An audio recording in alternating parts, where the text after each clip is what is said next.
Just under 60 minutes. My name is Michelle Ngele Oviambo. Welcome to the program.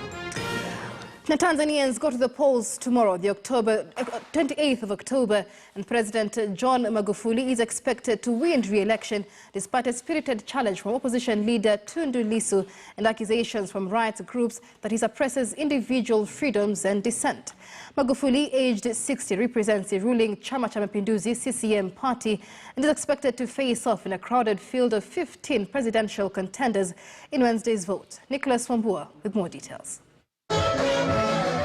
President John Magufuli is standing for a second term in the elections.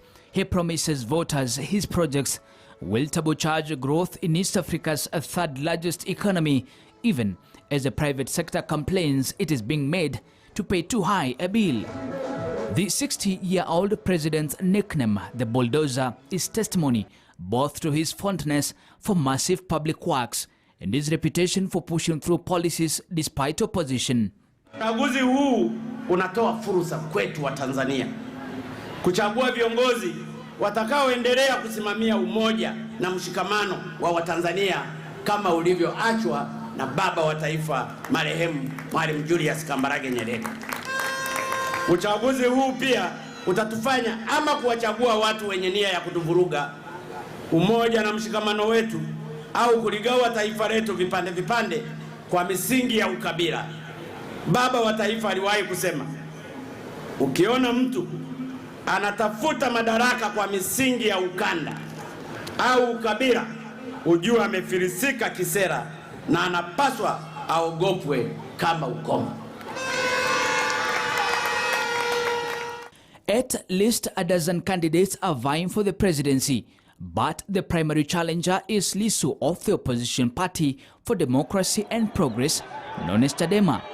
Lissu returned to the country in July after 3 years in Belgium, where he was recovering from a 2017 assassination attempt in Tanzania. The kind of violence that we are seeing, we're beginning to see, is different.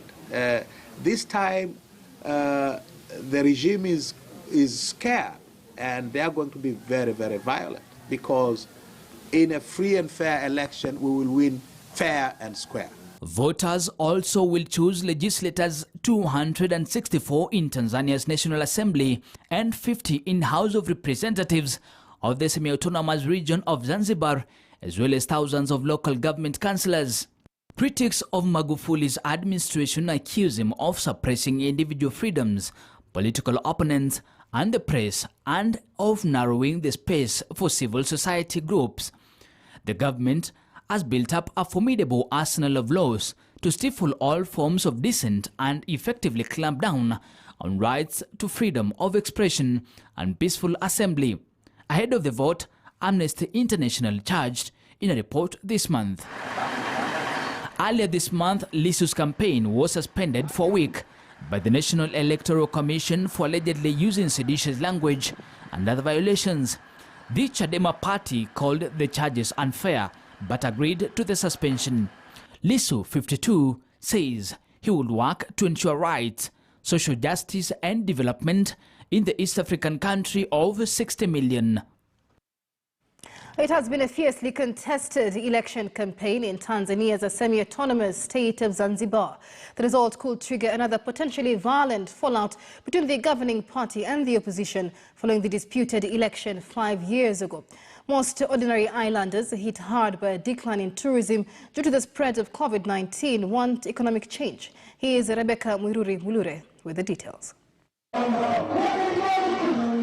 Zanzibar and mainland Tanzania are due to hold elections for president, lawmakers and local governments on Wednesday, October 28th.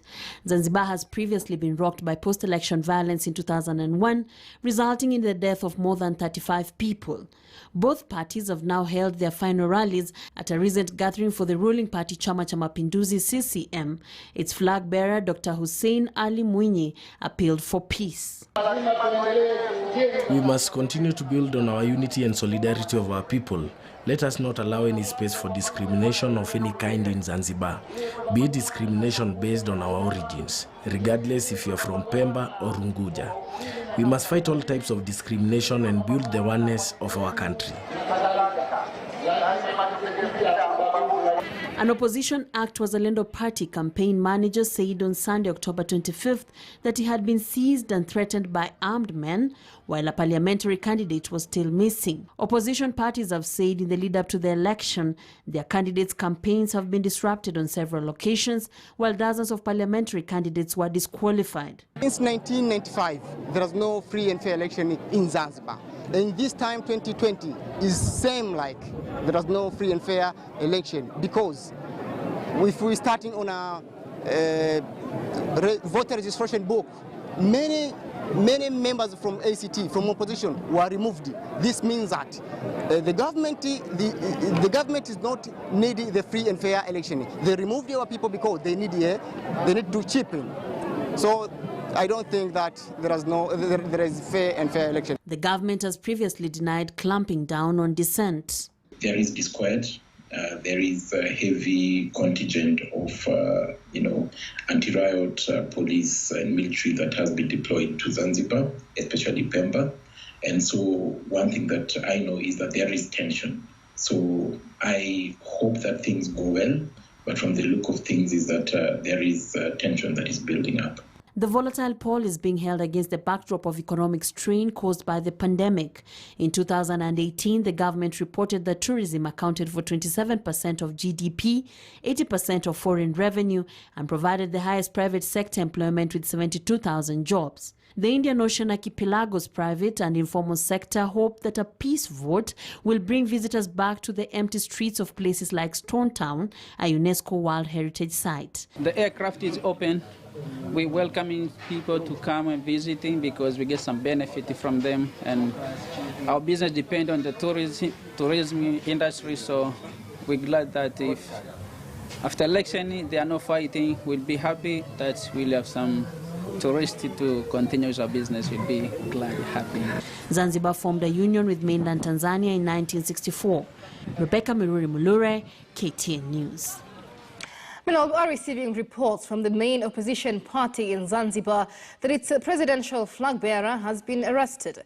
The party, Act Wazalendo, says Maalim Seif Sharif was arrested this morning as the semi-autonomous island began early voting in the general elections. It said the candidate was arrested while trying to cast his vote. Early voting is designated for officials from the Zanzibar Electoral Commission, returning officers and security personnel. Seif has been opposed to the amendment that introduced early voting, claiming it would give room to rigging and malpractices, allegations that are strongly denied by the Electoral Commission. The island has a history of contested polls.